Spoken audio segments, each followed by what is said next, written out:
Neska ilegorri ausarta, urrezko txamponez betetako maleta, zaldia eta tximinoa lagun dituena. Eta limoi bat. Nor da? Azkar asmatuko zenuten pipi kaltzaluzez ari gara bai bere bi trentzak eta irribarre bihurria ezagunak zaizkigu oso. Baina badakigu nork sortu zuen pipi? Ez nintzen pipi bezain zoriontsu izan, nire bizitza eten egin baitzen supituki. Hazi egin nintzen.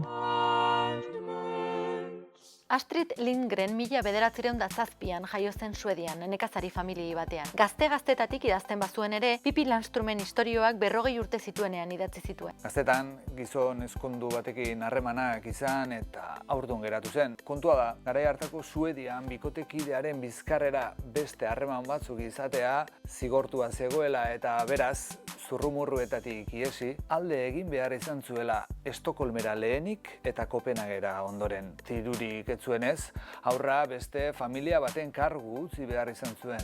Kopenhagen finkatu eta bere senarra izango zen ezagutu zuen. Bigarren alaba bat izan zuen arekin eta orduan lortu zuen bere lehen aurra ere alboan hartzea. Alabak biriketako gaixotasun bat zuenez, etxean sartuta egon behar izaten zuen. Egunak luzeagoak egiten dira etxean egonean egonda eta Lindgrenek Pippi Langström pertsonaia asmatu zuen. Alabak etxean bazen ere 11 abentura bizi zitzan. Dena den, hasiera hartan ez zuten eleberri forma hartu abentura haiek. Handik pare bat urtetara hanka apurtu zuen Lindgrenek eta orduan ekin zion eleberria idazteari. 1945ean eleberria editorial batean aurkeztu eta ez zioten argitaratu. Baina Lindgrenek ez zuen etzi eta Ruben and Hogren argitaletxeak antolatutako lehiaketa batera aurkeztu zuen Pippi Langström kontakizuna. Bigarren saria irabazi zuen eta argitaletxeak idazten jarraitzeko eskatu zion. Erabatekoa izan zen. Heldua izan nahi ez zuen neska ausart ilegorriaren abenturaren arrakasta. Suedian ez ezik mundu osoan egin zen ezaguna Pippi Langström. Eta gaur egun 100 hizkuntza baino gehiagotara itzuli da. Euskaraz, Pippi Kaltzaluze. Izan nintzen ume hura entretenitzeko idazten dut.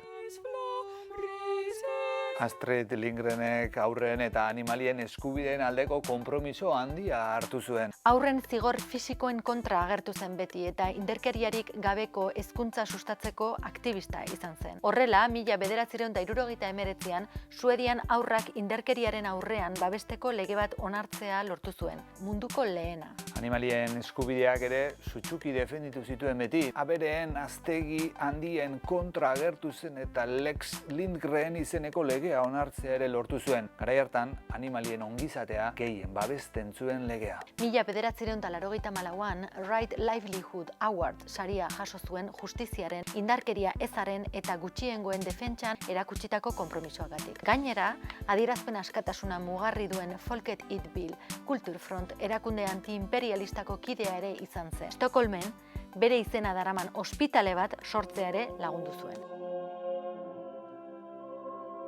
Haur bakar bat argitzeko gai izan banaiz, pozik nago.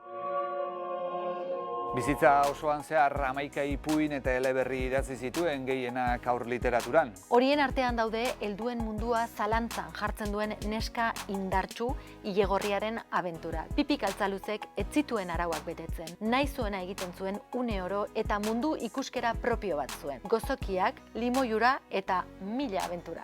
Pippi Kaltzaluze obrak aurrei bide okerra erakusten ziela eta oso lan kritikatua izan zen, baina ez dago zalantzarik. Pippi Kaltzaluze haurtzaroaren defentsa ederra zen eta da gaur egun ere. Astrid Lindgrenek haur baten begietatik kritika zorrotza egiten die ezarritako arau sozialei, autoritateari, generoari, familia eta eskolari. Askatasun individualaren aldarri argia egin zuen Astrid Lindgrenek.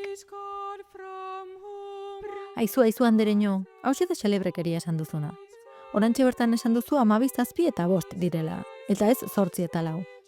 Formalidade pixkat andereño. Batez ere eskolan. Bestela zarrik hasi behar dugu umeok. Aizan eta horrelako gauzak hainbeste gustatzen bazaizkin, zergatik ez aiz bazter batera joaten kantatzera eta guri gordeketan jolasten uzten, barkatu, berriro ikasi natzaizu.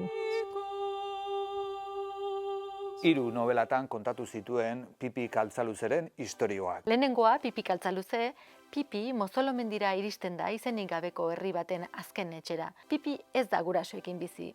Liburuan kontatzen denez, Pipiren ama hilda dago zeruan eta aita berriz hegoaldeko itsasoko uharte bateko erregea da. Hala ere, ez dago bakarrik Nilson jauna tximino batekin eta zaldi batekin bizi da, eta segituan egiten da Thomas eta Annika Zettergern nerba arreben lagun. Bi horiek Pipirekin batera 11 abentura biziko dituzte. Urtebete geroago, 26an, argitaratu zuen Pipi itsasorako asmotan, bigarren novela. Eleberri horretan, Pipiren aita itsaso urrunetatik bueltatzen da eta kontatzen dizkion istorioekin txundituta, Pipik aitarekin itsasoetan murgiltzea erabakitzen du. Hala ere, azkenean, Thomas eta Annikarengandik urrundu nahi ez duenez, mozolomen geratzea erabakitzen du. Azken lana Pipi hegoaldeko itsasoetan izan zen. Pipik bere aitaren gutun bat jasotzen du eta Thomas eta Annikarekin batera aita bisitatzera joaten da. Eleberriaren amaieran 3 lagunak berriro mozolomendira itzultzen dira. Baina altxor bat dakarte haiekin, Krumeluz izeneko pilula magikoa. Umeak ume izan eta heldu ez bihurtzea ahalbidetzen duen erremedioa. Nire ama ingerua da eta nire aita kanibalen errege. Ea beste zein umek dauzkan ni bezalako gurasoak. Eta nire aitak itsasontzi bat egitea lortzen duenean, nire bila etorriko da eta ni izango naiz kanibalen printzesa. Bai ederki ibiliko naizela.